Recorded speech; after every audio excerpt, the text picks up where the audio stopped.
Student, आज हम discuss करेंगे 11th क्लास का फ्रिक्शन वाले यूनिट से next topic acceleration of a body down a rough incline plane. ये हमारे पास एक इंक्लाइन प्लेन है। आज हम इंक्लाइन प्लेन से रिलेटेड ही बातें करेंगे। ये हमारे पास इंक्लाइन प्लेन है एक, ठीक है। इंक्लाइन प्लेन के अंदर आपका ये है एंगल ऑफ इंक्लिनेशन थीटा, ठीक है। यहां आपकी बॉडी है लाई करने लग रही है, जो इस इंक्लाइन प्लेन के ऊपर स्लाइड करती हुई आने लग रही है नीचे, ठीक है। लास्ट वीडियो के अंदर हमने एंगल ऑफ रिपोज और एंगल ऑफ स्लाइडिंग पढ़ा था, ठीक है। अच्छा, वो एंगल क्या था? वो एंगल था जिसके ऊपर बॉडी जस्ट आपकी स्लाइड होने लग रही थी। यहां पर बॉडी आपकी एक्सेलरेट करेगी। यहां पर जो एंगल है ये एंगल ऑफ रिपोज से थोड़ा ज्यादा है, ठीक है। जो पीछे आपने टॉपिक किया था, तो यहां पर एंगल ऑफ रिपोज से जो ये एंगल हमने लिया है ना, ये एंगल थोड़ा ज्यादा है, क्योंकि यहां पर बॉडी आपकी एक्सेलरेट करने लग रही है। वहां पर क्या होता था, ये वो एंगल था जिसके ऊपर मैंने पीछे बताया था लास्ट वीडियो के अंदर कि जस्ट आपकी बॉडी स्लाइड कर रही है बस। यहां पर आपकी बॉडी एक्सेलरेट करेगी, ठीक है। तो एक्सेलरेट करेगी तो क्या होगा, तो वो एक्सेलरेशन हम इसके अंदर फाइंड आउट करेंगे। ये आपकी बॉडी है, यहां बॉडी का पूरा वेट लाई करेगा mg, इधर ये आपका हॉरिजॉन्टल कंपोनेंट हो जाएगा इधर वेट का mg cos थीटा, ठीक है। ये एंगल थीटा है, और ये हो जाएगा इधर आपका mg sin थीटा, और mg cos को बैलेंस कौन करेगा? रिएक्शन r, ठीक है।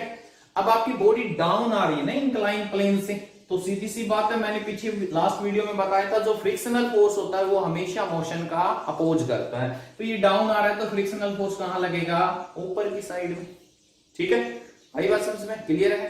तो यहां पर हम बात करें नेट फोर्स की, तो देखिए आर जो आपका रिएक्शनल फोर्स है आपका, वो किसको बैलेंस करने लग रहा है? mg cos थीटा को, ठीक है। तो आपकी बॉडी अब नीचे आने लग रही है, एक्सेलरेट करने लग रही है ना, ठीक है। स्लाइड नहीं कर रही है, एक्सेलरेट करने लग रही है, इस बात का ध्यान रखना। तो एक्सेलरेट कर रही है तो उस केस में नेट फोर्स कितना होगा बॉडी का? Net force downward,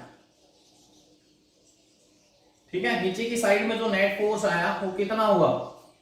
net force कितना हो जाएगा? तो देखिए इधर डाउनवर्ड डायरेक्शन में देखेंगे, क्योंकि इफेक्टिव फोर्स जो होगा आपका वो क्या होता है, जो डाउनवर्ड डायरेक्शन में जिस साइड में बॉडी मोशन कर रही है, इट मींस उस साइड में वो फोर्स ज्यादा है, और उसी इफेक्ट की वजह से बॉडी मूव करने लग रही है, ठीक है।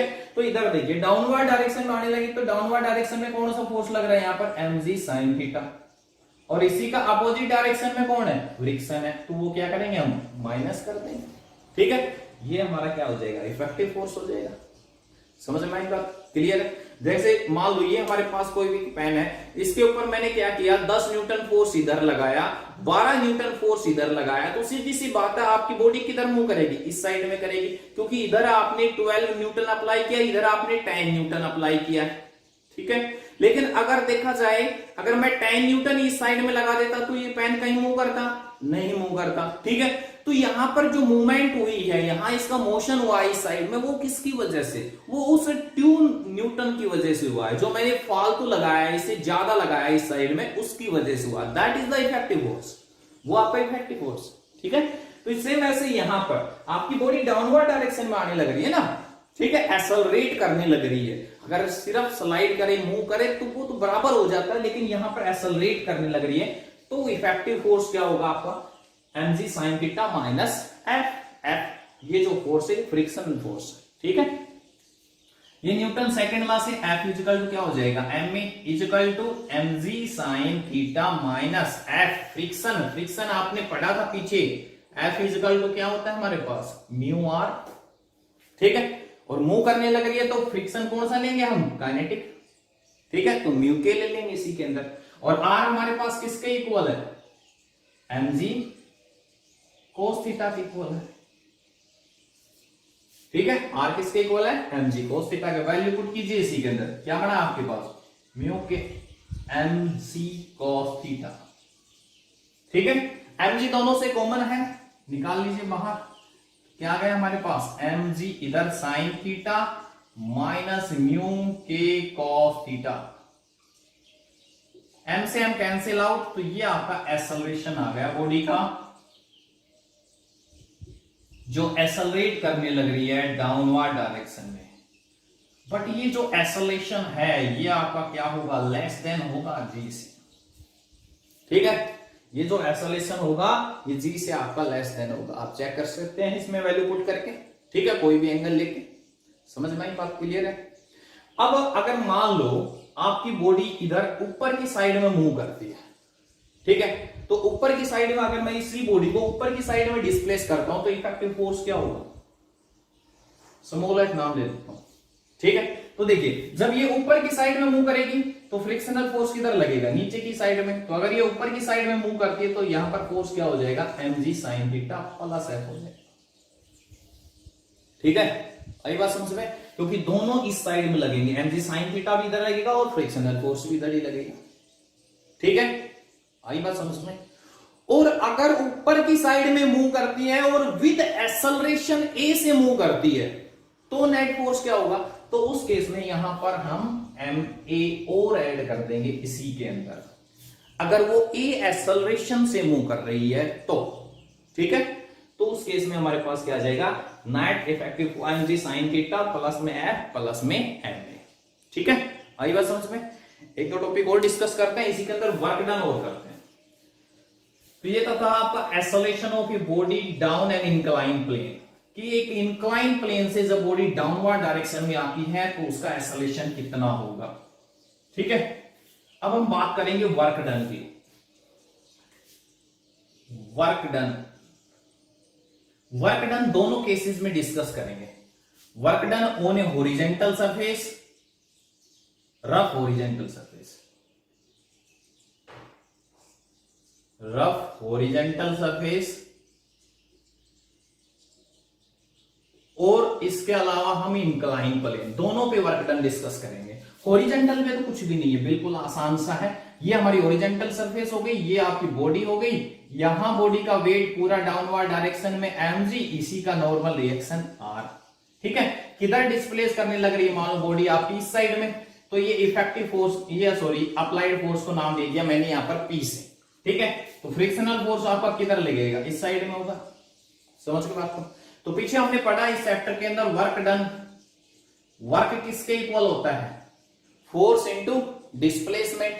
ठीक है, अगर मैं इस बॉडी को यहां से यहां तक डिस्प्लेस करवा देता हूं, ये ऐसे डिस्प्लेसमेंट अगर मैं दे देता हूं इस बॉडी को, ठीक है, तो वर्क डन कितना होगा मेरा, वर्क डन क्या होता है, फोर्स क्या होगा, अप्लाइड फोर्स P इंटू में डिस्प्लेसमेंट S। ठीक है, और अप्लाइड फोर्स किसके इक्वल हो जाएगा, फोर्स ऑफ फ्रिक्शन के इंटू में S। और यहां से देखिए फोर्स ऑफ फ्रिक्शन हमें पढ़ा है पीछे formula, F equal to mu R, motion कर रही है काइनेटिक फ्रिक्शन, R किसके इक्वल हो जाएगा, mg के। ये देखिए R किसके इक्वल हो गया, mg के। तो फोर्स किसके इक्वल हो गया यहां पर आपके पास, म्यू के इंटू में mg इंटू में s। ये आ गया आपका work done in moving on A horizontal surface. ठीक है, ये एक हॉरिजॉन्टल सरफेस पे आपने एक स्मॉल डिस्प्लेसमेंट दिया s, तो यहां से यहां तक का ये जो डिस्प्लेसमेंट लिया है मैंने s, इसके दौरान जो नेट वर्क डन होगा वो ये होगा। ठीक है, अब हम एक बार लेके चलते हैं इंक्लाइन प्लेन पे।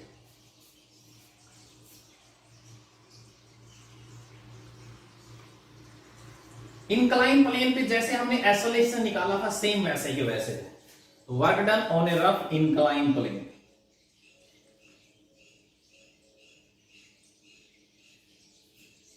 ये आपकी इंक्लाइन प्लेन होगी। ठीक है, कोई प्रोसेस रहेगा, ये आपकी बॉडी हो गई, यहां बॉडी का वेट mg, इधर हो जाएगा mg cos। ठीक है, ये आपका नॉर्मल रिएक्शन, इधर आ जाएगा आपका mg sin थीटा। ठीक है, ये आपका एंगल थीटा हो गया।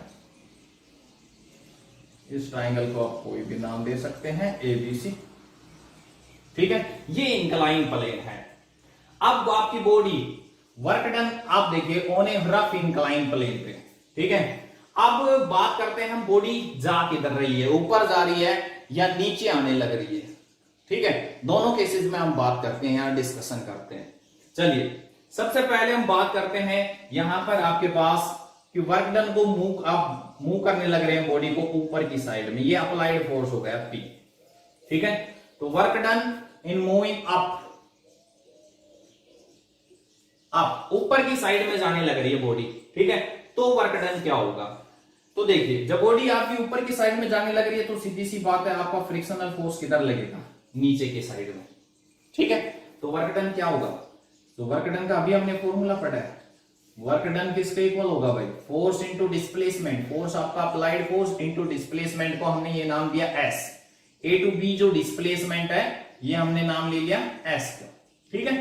तो अप्लाइड फोर्स पी आपका किसके इक्वल हो जाएगा, देखिए डाउनवर्ड डायरेक्शन में कौन कौन से लग रहे हैं, एक तो mg sin थीटा, इसके अलावा फ्रिक्शन फोर्स, ठीक है, इनटू में डिस्प्लेसमेंट एस हो जाएगा, और एफ फ्रिक्शन फोर्स वही आपके पास किसके इक्वल हो जाएगा, mu R, mu kinetic friction लेंगे चलेंगे, मोशन हो रहा है, आर किसके इक्वल है, mg cos थीटा के, ठीक है। इंक्लाइन प्लेन पे वेट को आपको कंपोनेंट में तोड़ना पड़ेगा, ये चीज आपको जरूरी यहां पर याद रखनी पड़ेगी, ठीक है। क्योंकि जब बॉडी बिल्कुल हॉरिजॉन्टल सरफेस में मूव करती है तो बिल्कुल पूरी स्ट्रेट होती है, उस केस में पूरा बॉडी का वेट डाउनवर्ड में और रिएक्शन अपवर्ड डायरेक्शन में लगती है। लेकिन जब इंक्लाइन प्लेन पे मूव करते हैं तो उस केस में आपकी बॉडी बैंड हो जाती है, तो आपका वेट है वो कंपोनेंट में ब्रेक होगा, ठीक है। आपका एक पॉइंट के ऊपर फोर्स एक्ट नहीं कर पाता है वेट की वजह से, तो इसलिए हमें उसको कंपोनेंट में ब्रेक करना पड़ता है,